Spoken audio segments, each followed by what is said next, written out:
North Korea, who, by the way, wants to talk. We want to talk also only under the right conditions. Otherwise, we're not talking. We'll see what happens. That's my attitude. We'll see what happens. But something has to be done. President Trump giving North Korea an ultimatum of ending its nuclear program before any talks between the U.S. and the rogue nation happen. At the very least, put them on the table. Will North Korea ever comply with those circumstances and conditions? We're asking Hudson Institute senior fellow Rebecca Heinrichs that. Rebecca, what happened, do you think, that had North Korea saying to South Korea, tell the U.S. I'm willing to talk? Well, it's this pressure campaign.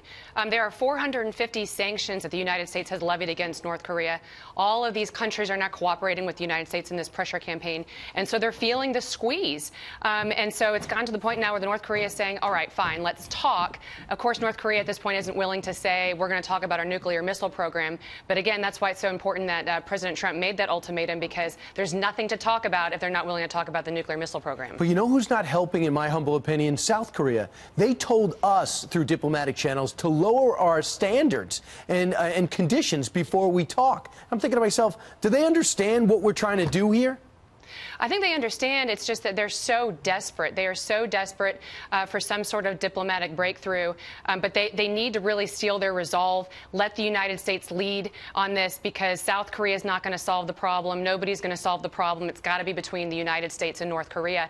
And the only thing we care about for our national security is that nuclear missile program. And because the North Koreans have now successfully demonstrated an intercontinental ballistic missile that can carry a nuclear warhead to the United States, that is what the Trump administration is rightly focused on. Right. And now talk about the next phase, which would be additional sanctions, the tightest ever, but not as tight as they could be, because more Chinese companies could be sanctioned.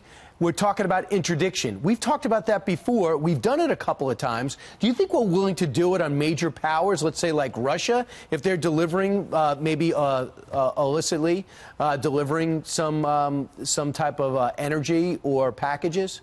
I think if we're going to avoid war, we have to be willing to do everything short of that, and it absolutely includes interdiction. I think it does include sanctioning, secondary sanctions, going after Chinese banks, the big bad actors that are continuing to enable North Korea. A lot of that is stopped, but some of it is still going on, and so we do need China's cooperation. China doesn't want war in the North Korean, in North Korea, and we also, I do think, have to be willing to implement a naval blockade before we actually go to, the worst option, but might be the last option, and that is war.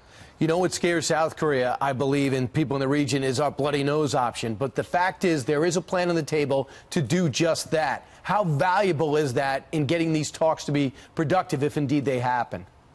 Well, I don't think that North Korea would be willing to talk at all if it wasn't feeling the squeeze and if it didn't believe that the United States had a credible military option in its back pocket. So I think it's crucial. President Obama made these veiled threats towards North Korea, but nobody remembers that. Nobody even knew he was doing that because nobody believed him. So I think the fact that President Trump, given his personality, I think that really does, it's really having the effect of convincing North Korea that talks might be its best option, and it's going to have to put its nuclear weapons on the table. I keep going back to the conversation President Obama, President-elect Trump had when he said, "Oh, your number one priority is going to be North Korea." And I'm thinking to myself, we haven't talked about North Korea for 7 3/4 years, but he basically handed the president a grenade and pulled the pin and said, "You deal with it." Rebecca, we're dealing with it, and so maybe North Korea showing signs they want to come to the table shows we're making progress. Thanks so much for joining us, Rebecca. Thank you.